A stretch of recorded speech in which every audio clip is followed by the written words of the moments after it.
La stabilité des prix est importante et l'arrimage à l'euro via le Trésor public français est hyper importante.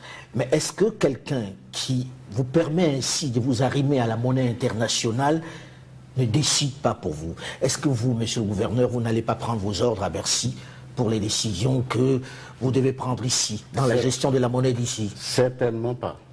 Certainement pas. Et ça n'a absolument rien à voir.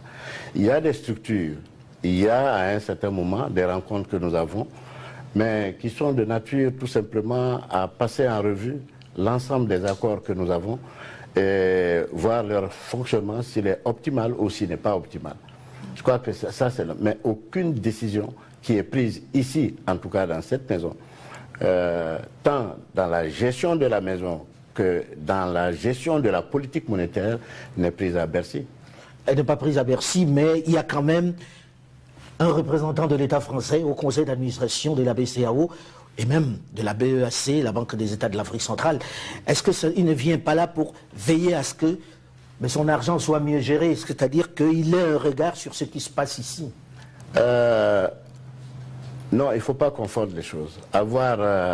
Quelle est sa place au conseil d'administration? Mais c'est la place d'un administrateur comme tous les autres. Donc il n'a pas de pouvoir de décision, il n'a même pas, comme j'ai entendu dire à certains moments, un droit de veto. Parce qu'un droit de veto, c'est juridique, ça s'écrit dans les textes. Et on conçoit ça dès le départ et on l'applique. Il n'a pas de droit particulier par rapport à un autre administrateur. Il exprime ses points de vue.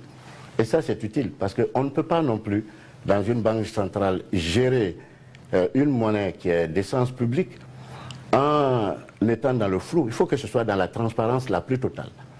Et tous les administrateurs qui sont là représentent soit les États, il y a un représentant de la France, mais le Conseil prend les décisions.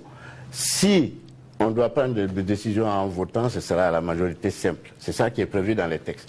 Mais je peux vous dire que depuis que je suis gouverneur, je n'ai jamais présidé un conseil, parce que c'est le gouverneur qui préside, je n'ai jamais présidé un conseil où nous sommes obligés d'aller à un vote. Ça veut dire qu'il y a un consensus qui se dégage, et le consensus se dégage toujours dans le sens de l'intérêt de l'institution, ou en tout cas des besoins des pays.